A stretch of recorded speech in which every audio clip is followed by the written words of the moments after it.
Welcome back to my channel. आज के video में हम लोग पढ़ने वाले हैं आसियान के बारे में। अब हम इसे कैसे पढ़ने वाले हैं, तो दरअसल सबसे पहले हम देखेंगे आसियान शिखर सम्मेलन 2025 को, यानी कि आसियान शिखर सम्मेलन 2025 के डिटेल्स को जानेंगे।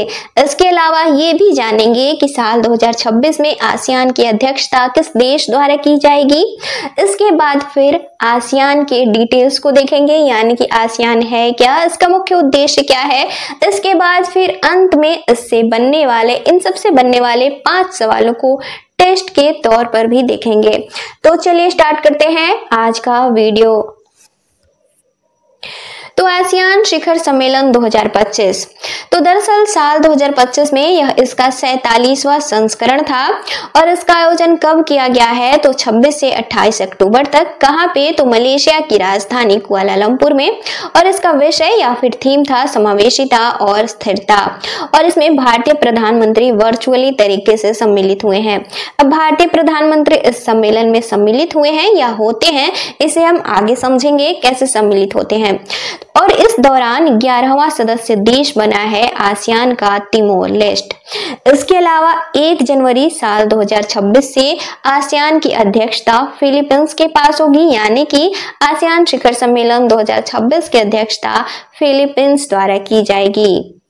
तो अब आसियान यह है क्या, इसे हम थोड़े शब्दों में जानेंगे। तो दरअसल इसका पूरा नाम है association of south east Asian Nations, यानी कि दक्षिण पूर्व एशियाई देशों का संगठन है यह। और यह इस क्षेत्र के देशों के लिए सबसे प्रभावशाली संगठन भी माना जाता है। और इसकी स्थापना की गई थी 8 अगस्त साल 1967 को।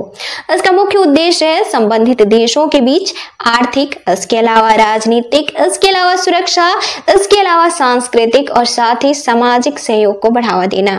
और इसके सदस्य देश हैं अब वर्तमान में 11। 2025 के शिखर सम्मेलन से पहले इसमें थे 10 देश, अब 11 हो चुके हैं। 11वां देश शामिल हुआ है तिमोर लेस्ट।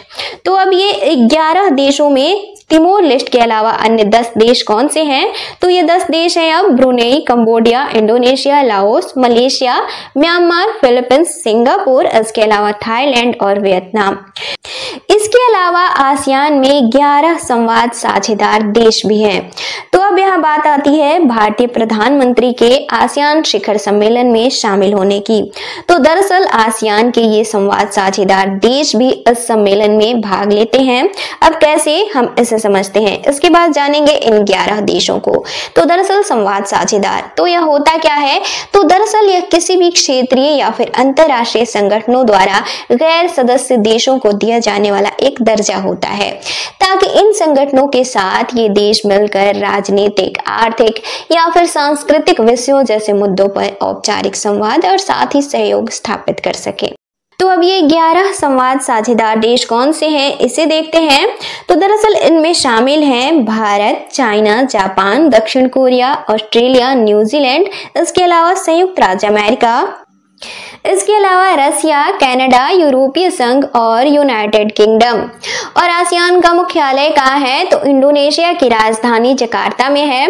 और भारत साल 1996 में आसियान का संवाद साझेदार देश बना था। अब टेस्ट वाले सवालों को देखेंगे। तो पहला है 47वें आसियान शिखर सम्मेलन की अध्यक्षता किस देश द्वारा की गई है, तो इसका आंसर हो जाएगा ऑप्शन सी, मलेशिया। अगला है 47वें आसियान शिखर सम्मेलन का विषय या फिर थीम क्या है, तो इसका आंसर हो जाएगा ऑप्शन सी, समावेशिता और स्थिरता। अगला सवाल है आसियान का मुख्यालय कहाँ स्थित है, तो इसका आंसर हो जाएगा ऑप्शन ए, जकार्ता, इंडोनेशिया। अगला सवाल है वर्तमान में आसियान के कितने सदस्य देश हैं, तो आंसर हो जाएगा ऑप्शन सी, 11 देश। और लास्ट क्वेश्चन है वर्ष 2026 में आसियान की अध्यक्षता किस देश द्वारा की जाएगी, तो इसका आंसर हो जाएगा ऑप्शन बी, फिलीपींस। तो आज के लिए इतना ही, मिलते हैं अपने नेक्स्ट वीडियो में किसी और टॉपिक के साथ। तब तक के लिए bye and see you soon.